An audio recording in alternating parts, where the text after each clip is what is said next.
రాష్ట్రంలో కోటి సంతకాల సేకరణ జరుగుతూ ఉంది. కోటి సంతకాల సేకరణ జరుగుతూ ఉంది. స్టూడెంట్ వింగ్స్ను, యూత్ వింగ్స్ను ఏకంగా గ్రామ స్థాయిలోకి తీసుకొని పోయే కార్యక్రమం చేయడానికి YSR Congress party initiation already start అయింది. అందులో భాగంగానే నియోజకవర్గ స్థాయిలో అనుబంధ విభాగాలకు సంబంధించి అధ్యక్షుడిని వేయడం, మండల స్థాయిలో కూడా అనుబంధ విభాగాలకు సంబంధించి అధ్యక్షుడిని వేయడం ఆల్రెడీ కంప్లీట్ అయిపోయింది. మండల స్థాయి నుంచి ఇంకా గ్రామ స్థాయిలోకి పోయే కార్యక్రమానికి ఇప్పుడు అడుగులు పడుతూ ఉన్నాయి.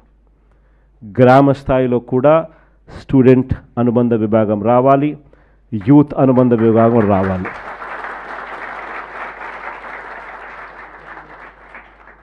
చైతన్యం తీసుకొని రావడం అన్నది అక్కడి నుంచి స్టార్ట్ కావాలి. ఈ యుగంలో డ్రైవ్ చేసేది మీరు. మీ చేతుల్లోనే భవిష్యత్తు ఉంది. మీరు ఎలా డిసైడ్ చేస్తే ఆ గవర్నమెంట్ వస్తుంది. ఈ గవర్నమెంట్ సిట్ అంటే సిట్, స్టాండ్ అంటే stand. That is the power of youngsters. ఇది ఖచ్చితంగా ఇది గుర్తుపెట్టుకోవాలా. కోటి సంతకాల సేకరణ అనేది కార్యక్రమం జరుగుతూ ఉంది. రాష్ట్ర వ్యాప్తంగా కూడా ఈ చంద్రబాబు నాయుడు ప్రభుత్వం మీద గట్టిగా ఒత్తిడి తీసుకొచ్చే దిశగా అడుగులు వేస్తూ కోటి సంతకాల సేకరణ చేస్తూ మెడికల్ కాలేజీలు ఎట్టి పరిస్థితుల్లోనూ ప్రైవేటైజ్ చేయడానికి మేమంతా వ్యతిరేకం అనే కార్యక్రమాన్ని గొప్పగా శ్రీకారం చుట్టాం. ప్రతి గ్రామంలోనూ రచ్చబండ అనే కార్యక్రమాన్ని లాంచ్ చేస్తూ అక్కడే కోటి సంతకాల సేకరణ కూడా శ్రీకారం చుట్టూ అనుబంధ విభాగాలు ఒకవైపున వేసుకుంటూ మరోవైపున కోటి సంతకాల సేకరణ చేసే కార్యక్రమానికి శ్రీకారం చుట్టాం.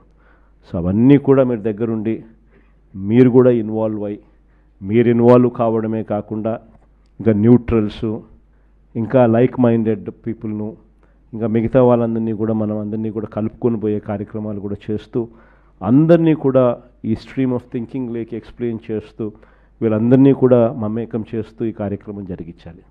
ఇందులో మీ పాత్ర చాలా క్రిటికల్ అన్నది గుర్తుపెట్టుకోండి.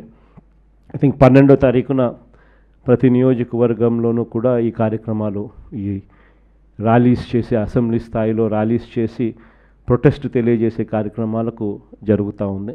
సో ఆ 12వ తారీఖు చేసే ఆ కార్యక్రమాలు చంద్రబాబు నాయుడుకి ఏ రకంగా షాక్ తగలాలి అని అంటే, చంద్రబాబు నాయుడు అనే వ్యక్తి ప్రైవేటైజేషన్ అనేది బుర్రలో నుంచి తీసేసేయాలన్న ఆ లెవెల్లో షాక్ తగలాలి. అక్కడి నుంచి అడుగులు స్లోగా ముందుకు వేస్తే పోదాం. ఐ థింక్ డిసెంబర్ నాటికల్లా ఫీజు రీయింబర్స్మెంట్ మీద కూడా ఐ థింక్ చంద్రబాబు నాయుడుకి సఫిషియెంట్ టైం ఇచ్చినట్టు ఉంటుంది. దాని తర్వాత దాని మీద కూడా గేరు మార్చి చంద్రబాబు నాయుడు మెడల్ వంచే కార్యక్రమం కూడా అక్కడ కూడా మొదలుపెట్టే కార్యక్రమం కూడా చేద్దాం. విద్యార్థుల గురించి, యువకుల ప్రాధాన్యత గురించి, రాజకీయాలలో భవిష్యత్తు గురించి నిజంగా ఎక్కడైనా కూడా కల్ముషం లేని రాజకీయాలు ఎక్కడైనా స్టార్ట్ అయ్యేటి ఎక్కడైనా ఉంటే, రాజకీయ నాయకుడు పలానివాడు అని చెప్పి ఎవరైనా కూడా గర్వకారణంగా ఫలానివాడు మా నాయకుడు అని చెప్పుకునే పరిస్థితి ఎక్కడి నుంచి అయినా స్టార్ట్ అవుతుందని అంటే, దాని బీజం పడాల్సింది కరెక్ట్గా యువత నుంచి బీజం పడాలి, స్టూడెంట్ నుంచి బీజం పడాలి. మీరంతా ఇప్పుడు జనరేషన్ జీలో ఉన్నారు. జనరేషన్ జీలో ఉన్న మీరంతా కూడా నెక్స్ట్ తరానికి, భావి తరానికి మీరంతా కూడా దిక్సూచులు కాబోతూ ఉన్నారు. రాజకీయాలలో నిజంగా తులసి ముక్కల్లా నిజంగా ఎదగాలి.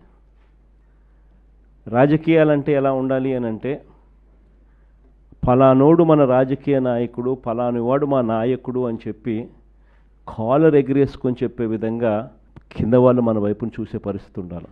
మన యంగర్ జనరేషన్ మన వైపు చూసేట్టుగా ఉండాలి.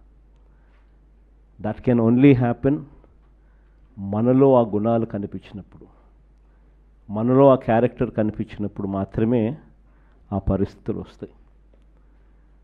రాష్ట్రంలో ఈరోజు ఏం జరుగుతూ ఉంది, ఎలా జరుగుతూ ఉంది, పరిస్థితులు ఏమిటి, ఇవన్నీ కూడా మీకు తెలియనేటివి కాదు. గట్టిగా విద్యార్థులు, గట్టిగా యువత అడుగులు ముందుకు వేస్తే దేశాలలో గవర్నమెంట్లు మారిపోతూ ఉన్నాయి. రాష్ట్రాలలో గవర్నమెంట్లు మారిపోవడం అనేది పాత స్టోరీ అయిపోతే ఏకంగా బంగ్లాదేశ్ లాంటి దేశాల్లో సైతం గవర్నమెంట్లను మార్చేసి కొత్త గవర్నమెంట్లు వచ్చేసే కార్యక్రమాలు జరుగుతాయి.